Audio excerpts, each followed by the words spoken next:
Yo, we have a special guest, and you are. My name is Eliza. I'm an artist, painter specifically. Okay, so this is actually my first time meeting and talking with you in person. Yeah. We have, ran across each other at the gallery hop when I was performing. You was there promoting your arts.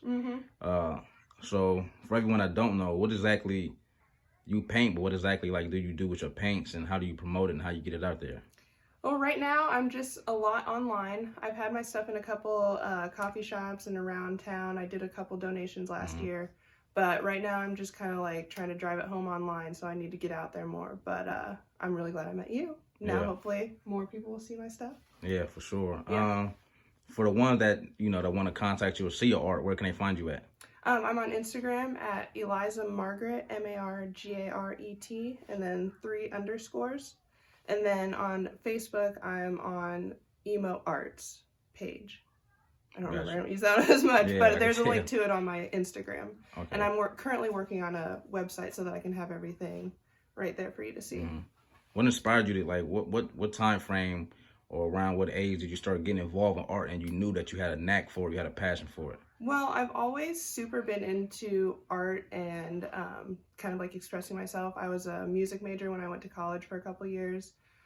So I've always had something going on artistically, musically. In the past 2 years though, I've really realized that I love to paint and that I have an idea. So I've really tried to pick it up in the past couple years. I do photography as well, but that's kind of been, that comes a little more naturally to me. So it's more fun for me to practice painting and get my ideas out of my head that way. Cool, cool. So yeah. Who is your inspirers? Who inspires you to want to keep going and, do art? Well, cheesy answer, my daughter. Okay. She gives me a lot of inspiration because she likes to watch me paint, so it's fun for us to do together. But honestly, my inspiration comes from everywhere. It could be an old artist that I just found online, or it could be someone new that I see on Instagram. I just see inspiration in life, basically. Cool, cool. Yeah. What do you use? Pastels? Oils? If that's not your secret recipe, I don't want to give out the secret recipe. No, what do you use? Mostly acrylics. I have done, I think, 2 oil paintings because they are really hard and it takes forever for them to dry. So I do mostly acrylics, and then for the pouring mediums, I just kind of mix it up as I go. So the paintings are different. They're not all the same combination of paint and water and glue, or paint and water and Mod Podge, whatever. So they're all kind of unique in that way, but it's all the same process of liquefying the paint and just kind of seeing how it goes. Cool, cool. What advice would you have, or what type of foundation would you spread as far as anybody that's aspiring like you to get their craft out there? What advice would you have for the young painters or artists that's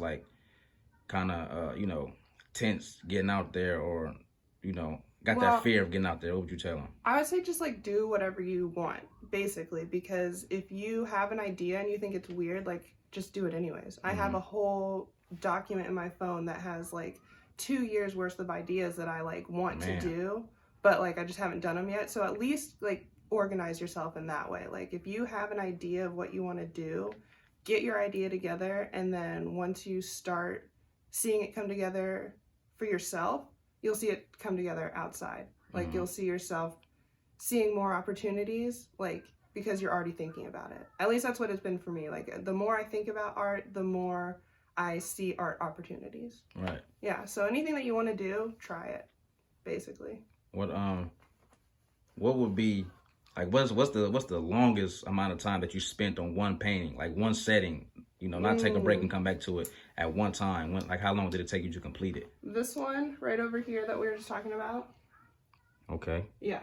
That one is the longest one that I've worked on. It took me about 3 days because each individual section had to be painted and manipulated and dried separately. So that's 1, 2, 3, 4. That's 6 sections that I had to do. And that's about at least 4 hours of dry time each. So yeah, that one took me about 3 days to do, just with life going on, getting back to it. But it is one of my favorites, so I don't know if that says anything about how long it takes to make a painting, but yeah, it was a lot of fun to do that one and see it all come together because it did take so long. What keeps you going as far as Okay, so when you paint, is it just a hobby for you, or you seeing this like, are you looking longevity? Like, okay, this is going take me to the next level. This is going to have my finances together. This is going to have me, where I want to be, or is it just something you love doing?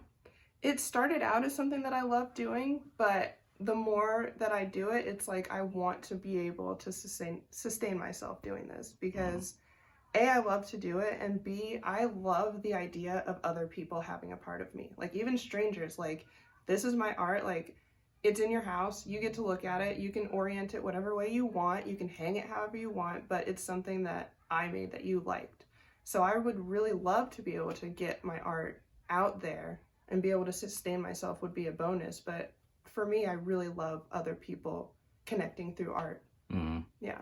Cool. So what step, like what step do you feel like you would need to take to get you to that next level? Just for people to be interested and stay tuned in on your art, your craft, and just your gift. Because I'm a fan of your paintings and your arts. Like I just love art myself, just with music, with live bands, just any type of form of art. I love it. But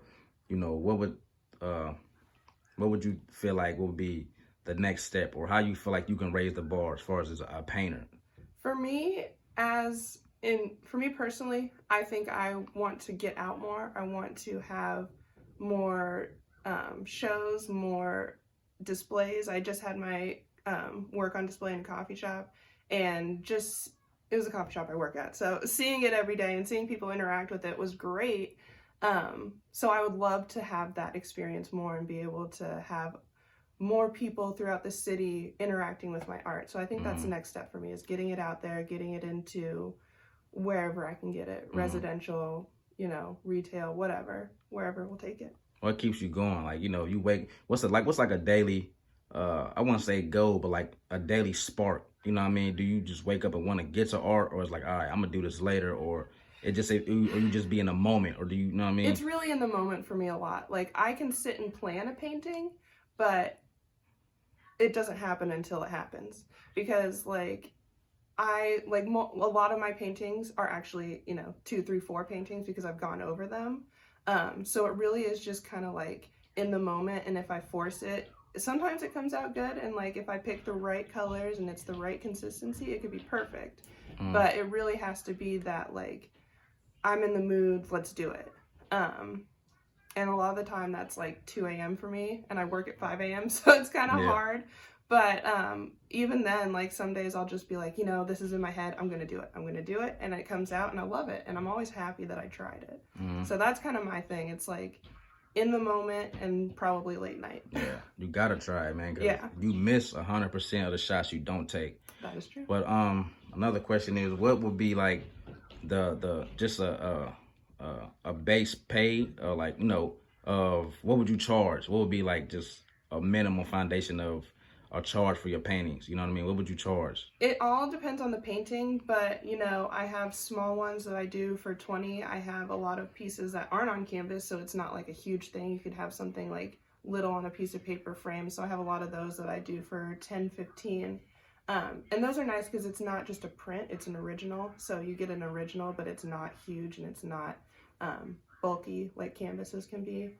But two of my bigger ones, the two biggest ones that I've done are both either $250 or $275. Okay. So it really depends on the amount of materials that I use, but it also is just kind of like how much goes into it. Because I could do a big painting, but all I do is pour a cup of paint on it, and I could do that for $100. But if I spend 2 days outlining it, taping it, thinking of the colors, blah blah blah, it just really depends. Got you. So for the ones that don't know, including myself, to let people know that you're serious about your craft and your passion and your art, what is the biggest amount that you sold a piece for? My biggest piece that I sold was $150, I believe. Okay. And I sold that to a friend of a friend. Yeah, but it's always a good feeling to get those bigger pieces out there, because it's like, I can go back and do another big one. Because the big ones are fun, but it's kind of intimidating.